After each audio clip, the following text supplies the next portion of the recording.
इस बार पश्चिम बंगाल में बीजेपी ने हिंदुत्व का वो रूप दिखाया जो उत्तर भारत से बिल्कुल अलग था। एक ऐसा रूप जहां मछली भात खाया जा रहा था और जय मां काली का उद्घोष हो रहा था। वहीं दूसरी तरफ असम में मुस्लिम वोट कुछ इस तरह से बटे कि विपक्ष का पूरा गणित ही धरा का धरा रह गया। केरल में राहुल गांधी ने भगवान अयप्पा के नाम पर वो नैरेटिव सेट कर दिया जिसे लेफ्ट चाहकर भी काट नहीं पाया। और तमिलनाडु में थालापति विजय ने यह साबित कर दिया कि स्टारडम अगर सही रणनीति के साथ मिले तो वो सबसे असली और सबसे बड़ी राजनीतिक ताकत बन सकता है। नमस्कार, मेरा नाम राम मूर्ति। राजनीति में जो दिखता है वो अक्सर होता नहीं है और जो होता है वो किसी को दिखाई नहीं देता।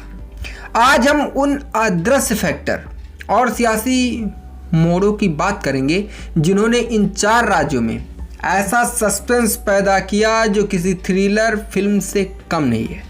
शुरुआत करते हैं पश्चिम बंगाल से ही, क्योंकि सबसे बड़ा मुद्दा बंगाल का ही है। सोचिए, 15 साल से एक मुख्यमंत्री सत्ता में है, उनका एक अभेद किला है। 2011 में जिस बीजेपी का वहां पे खाता नहीं खुला था वो अचानक सरकार बनाने की दहलीज पर कैसे आ गई।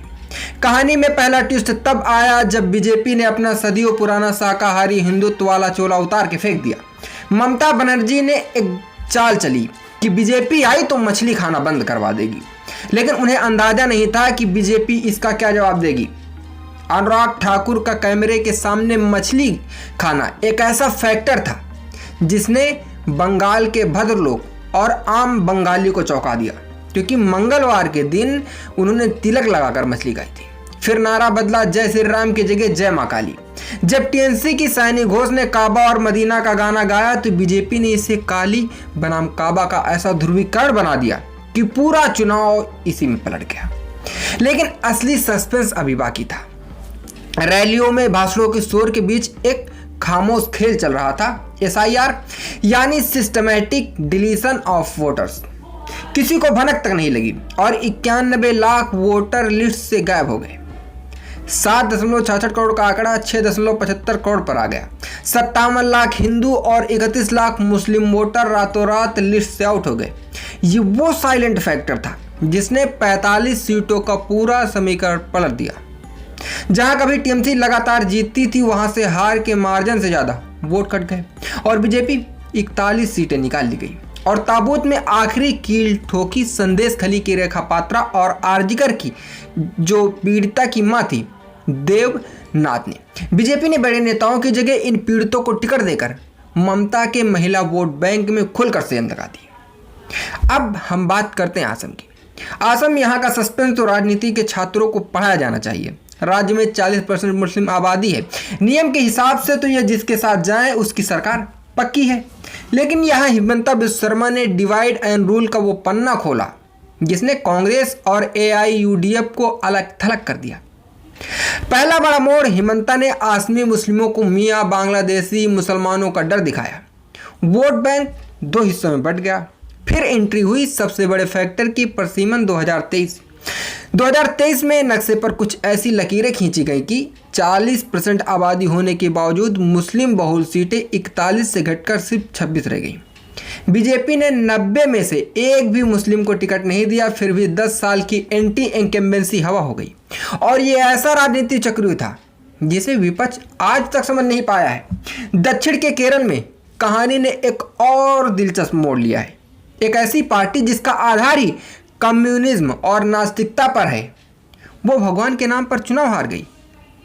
10 साल से केरलम पर राज कर रहे पिनराई विजयन एक ऐसे चक्र में फंसे जिसकी उम्मीद किसी को नहीं थी। सबरीमाला मंदिर से सोना चोरी हुआ और लेफ्ट के नेता पंत कुमार गिरफ्तार हो गए। राहुल गांधी ने इस मौके को लापक लिया और सीधा सवाल दागा कि जो सरकार भगवान अयप्पा का सम्मान नहीं कर सकती वो आपको क्या करेगी। अब केरल में 45% माइनॉरिटी मुस्लिम और ईसाई है।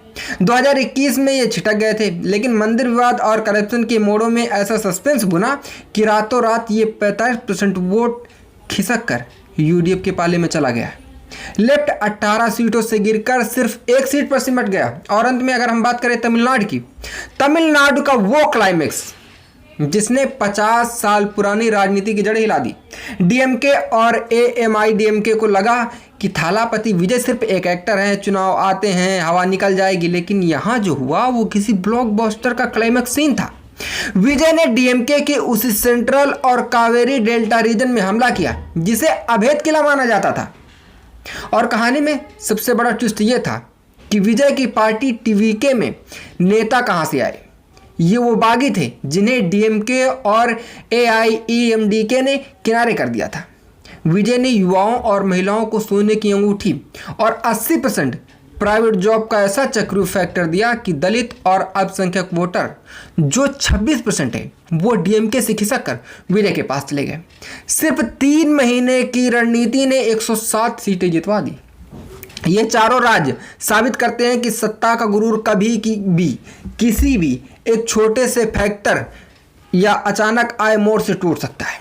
अगर राजनीति के इन आदर्श पन्नों और सस्पेंस से भरी यह डॉक्यूमेंट्री आपको पसंद आई तो चैनल को सब्सक्राइब करना ना भूलें।